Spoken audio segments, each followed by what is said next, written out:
महत्त्वाची breaking news आहे त्यावरती आपण नजर टाकूयात। कल्याणमधील वादळाचा एकनाथ शिंदेंच्या हेलिकॉप्टरला फटका बसलेला आहे असं कळतंय। हे उपमुख्यमंत्री एकनाथ शिंदेंचं हेलिकॉप्टर वादळात अडकलं आणि यानंतर खराब हवामानामुळे शिंदेंचं हेलिकॉप्टर जे ते माघारी फिरवण्यात आलं असं देखील कळतंय। जुहू एअरपोर्टवर शिंदेंच्या हेलिकॉप्टरचं इमर्जन्सी लँडिंग करण्यात आलं। एकनाथ शिंदेंचं हेलिकॉप्टर मुरबाडला लग्नासाठी जात होतं। अधिक माहिती आपण जाणून घेणार आहोत। आमचे प्रतिनिधी उदय जाधव आता क्षणाला आपल्या बरोबर आहेत। उदय, काय तपशील याबद्दल?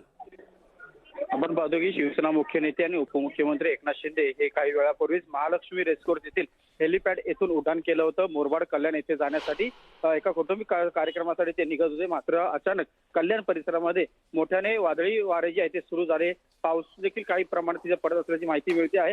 त्या वादळी वाऱ्यामध्ये त्यांचं हेलिकॉप्टर जे आहे ते अडकलं होतं, मात्र हेलिकॉप्टरच्या वैमानिकाने हेलिकॉप्टरच्या पायलटने अतिशय कौशल्याने हेलिकॉप्टर जे सुरक्षित वादळी वाऱ्यापासून दूर नेलं आणि जुहू एअरपोर्टवरती आता या क्षणाला हे हेलिकॉप्टर जे आहे लँड झालं असल्याची माहिती मिळते आहे। या हेलिकॉप्टरमध्ये एकूण 3 जण असल्याची माहिती मिळते। उपमुख्यमंत्री एकनाथ शिंदे यांच्यासह त्यांचे सहकारी देखील या हेलिकॉप्टरमध्ये होते। त्यांचे स्वीय सहाय्यक प्रभाकर काळे असतील, त्याचबरोबर मुख्य जनसंपर्क अधिकारी विनायक पात्रुणकर असतील, OSD राजपूत असेल, असे इतर मुख्य सुरक्षा अधिकारी असे मिळून एकूण 8 जण या हेलिकॉप्टरमध्ये होते। मात्र सर्वजण आता सुरक्षित असल्याचं सांगण्यात येत आहे। हेलिकॉप्टर आता जुहू एअरपोर्टवरती लँड झालेलं आहे। मात्र काही मिनिटांपूर्वीच हेच हेलिकॉप्टर कल्याणच्या परिसरामध्ये हवेमध्ये जोरदार वादळी वारे सुरू झाल्यामुळे तिथे अचानक एक आपत्कालीन परिस्थिती जी आहे ती निर्माण झाली होती आणि त्या आपत्कालीन परिस्थितीमधून आता सुरक्षितरित्या उपमुख्यमंत्री एकनाथ शिंदे यांचे हेलिकॉप्टर जे आहे ते जुहू एअरपोर्ट येथे लँड करण्यात आलेलं आहे।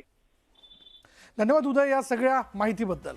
तर एकनाथ शिंदेंचं हेलिकॉप्टर मुरबाडला लग्नासाठी जात होतं आणि ते वादळात अडकलं, त्यामुळे पुन्हा ते माघारी फिरवण्यात आलं आणि त्याचं इमर्जन्सी लँडिंग जे आहे ते जुहूमध्ये करण्यात आल्याचं कळतंय।